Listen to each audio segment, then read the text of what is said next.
Blackram313 back at it again because you know this is Therapeutic Man, back again with another therapy session to relate to the red pill community, to my brothers, to share with you observations that we all can relate to. So here we go, jumping right into the topic at hand. The title of this video is Why Your Happiness is More Important Than Hers. By nature, her emotions, thoughts, feelings, ideas are forever changing and forever changeable. Her mind is highly programmable, like computer software. Her mind is forever shifting, like leaves in a southern wind, blowing in each and every direction possible.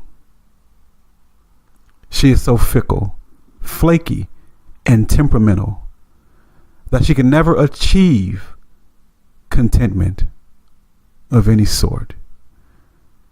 Now, this society makes her feel good about this by promoting her continual discontent as being a need for her to drive toward even more material achievement in which she is insatiable for.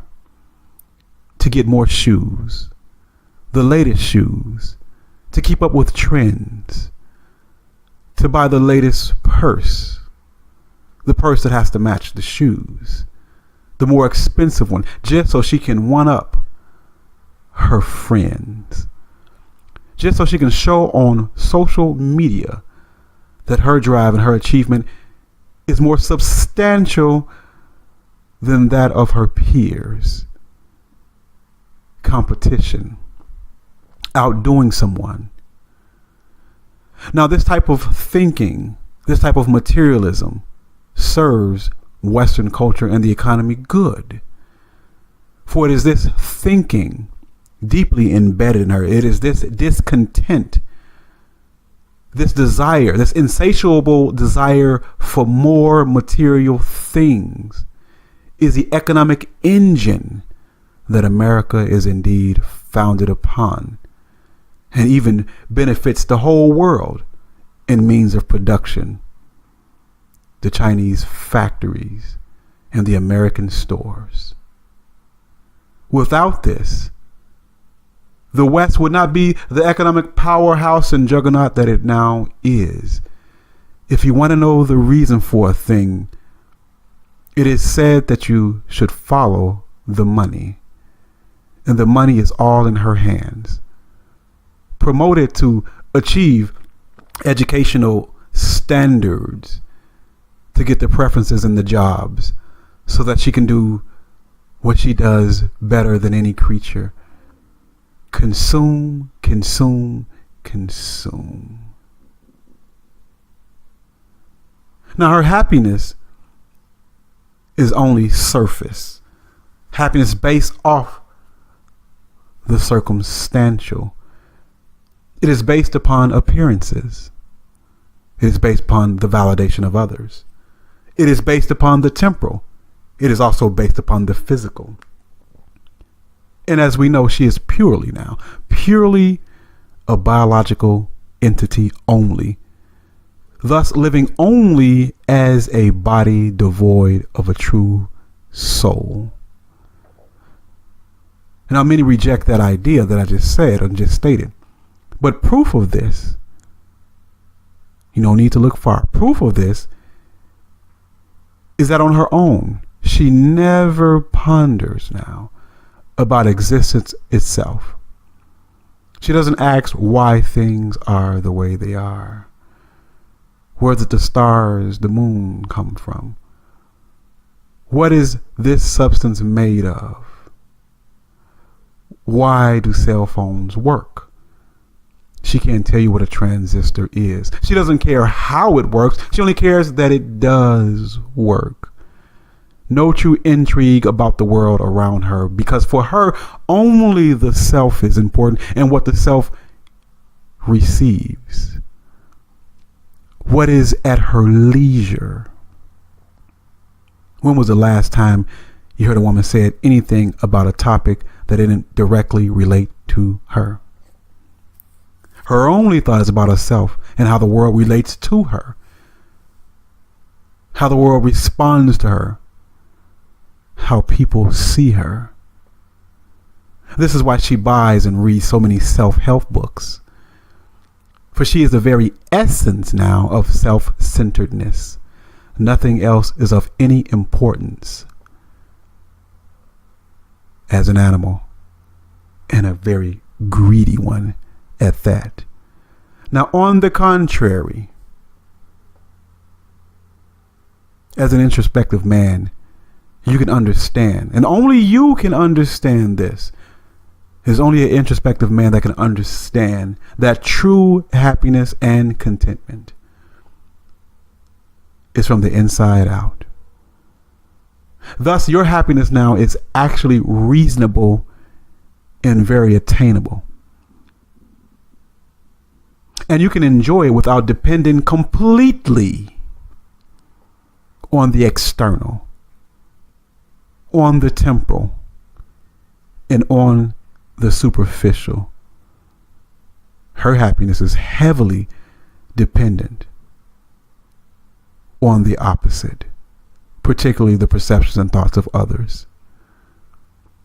In essence, she has to be told by others when and why and how they should be happy.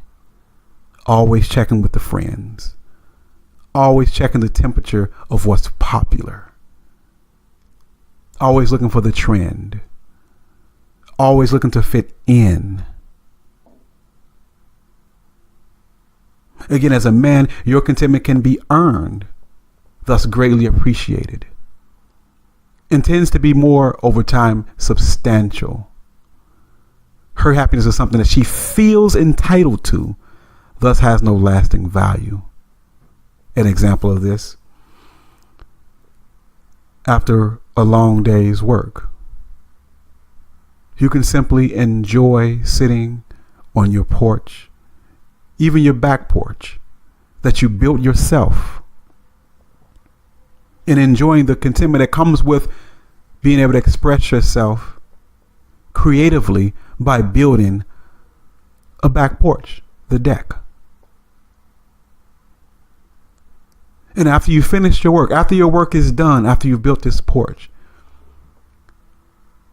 after you have treated and waterproofed it, after you have primed and painted it, you can now sit back with a cold one in your hand and look over the fruits of your labor and enjoy.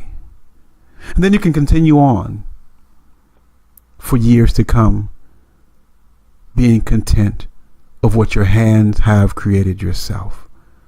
This, in and of itself, is most rewarding to a man's soul. To have a picture, an image on the inside of a thing, and to bring it into existence. The creative power of the male mind. Very, very satisfactory, to say the least. You can enjoy reading and doing research, learning something new, which is a reward in and of itself oftentimes. No validation from others is necessary. Your happiness is tangible. You can see it. You can touch it. For her, she is devastated if no one notices her new shoes, her new outfit, or her new purse, or her new earrings. Thus, she no longer feels happy like she did at the mall when she bought these particular items. But you have no need for such things. Now you have the capacity to be content after reaching your goals. Thus, you can enjoy your own individual idea of success that is not dependent in no way, shape, form, or fashion on what others think about you. You can be artistic. You can be creative. And this artistry and creativity has nothing to do with trends, social media, unless you are some sort of effeminate guy. But the various things that bring you personal contentment has no bearing whatsoever with the world around you. Now, isn't that a thing of beauty, to be an introspective man? To have that ability to reach contentment, whether it be in creativity or not. Just simple solitude is something that you can enjoy. Being away from the noise, being away from the hustle and bustle of everyday life. You can find contentment in the simplest things. I find contentment in very simple things. A nice meal. And I'm talking about real contentment. I'm talking about real happiness and joy. And the simplest of things. No props necessary. And most of the time, majority of the time even, it is not necessary to spend a dime to enjoy who and what I am, or a thing that needs to be done, or a thing that I want to do. It's not dependent on any outside source.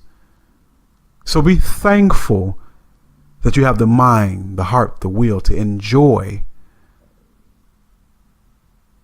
being who you are, having what you have, that you can actually reach some form of contentment.